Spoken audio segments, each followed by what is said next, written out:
বাড়ির পাশে আরশিনগর, সেটা এক পড়শি বসত করে, আমি একদিনও না দেখিলাম তারে। এই গান শুনছেন আপনারা?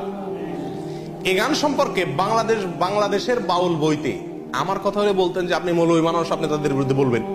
আমার কথা না, বাংলাদেশে কোনো মৌলবীর কথা না, বাউলদের মানে পৃষ্ঠপোষক বলা যেতে পারে লালন একাডেমির পরিচালক ডক্টর চৌধুরী তার বাংলাদেশের বাউল বইতে বলতেছেন যে এই গানটাকে আমাদের দেশে মানুষ অনেক উচ্চ মার্গের আধ্যাত্মিক গান মনে করলেও এই গানে যা বলা আছে সেটা নিছক যৌনতার বিভিন্ন কথাকে ইশারা ইঙ্গিতে বোঝানো হয়েছে।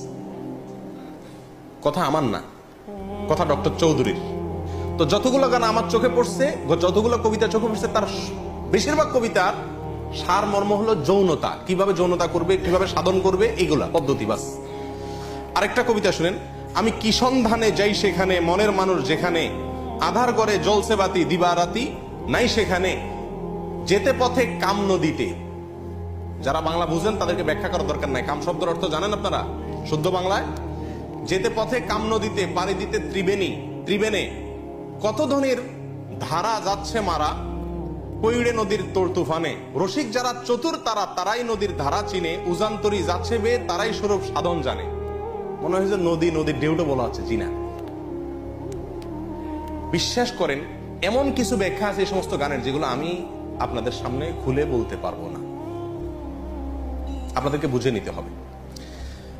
আরেকটা গান আছে খুব জনপ্রিয়, আফসোসের বিষয়, বাংলাদেশের ক্লাস 9-এর শিক্ষার্থীদেরকে পড়ানো হয়, সিলেবাসের অন্তর্ভুক্ত। এই গানটা আমরা অনেকেই জানি এবং বলি নিজেরা। সেটা কি?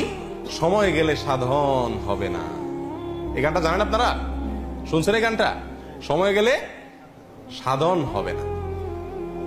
এই গানটার অর্থ ব্যাখ্যা এত নোংরা, এত নিকৃষ্ট, বিশ্বাস করেন যদি সেটা বলতে যাই তো মানে সোজা কথা, আমাকে চরম নির্লজ্জ হতে হবে। এটা আমার দ্বারা সম্ভব না, আমি খুলে আপনাকে বলতে পারবো না এই গানের পুরো ব্যাখ্যা, তবে কিছু ইঙ্গিত দিব। শুনেন পুরা গানটা, শুনেন কবিতাটা শুনেন। সময় গেলে সাধন হবে না, দিন থাকিতে দিনের সাধন কেন করলে না, জানো না মন খালে বিলে মিন থাকে না জল শুকালে, কি হয় তারে বাদল দিলে শুকনা নদীর মোহনা, অসময়ে কৃষি করে মিশামিশি খেটে মরে, গাছ যদি হয় বীজের জোরে তবুও ফল তো ধরে না। এই গানের খোলাসা কথা আমি আপনাদেরকে বলি। বলা হচ্ছে যারা বাউল, যারা ফকির, যারা সাধনা করবে, এদেরকে বলা হচ্ছে আরে বেটা, দিন থাকতে দিনের সাধন করলি না, সময় থাকলে সাধন করতে হবে, সময় চলে গেলে সাধন করে লাভ হবে না। সময়টা কি? মেয়েদের ঋতুস্রাব, এর আগে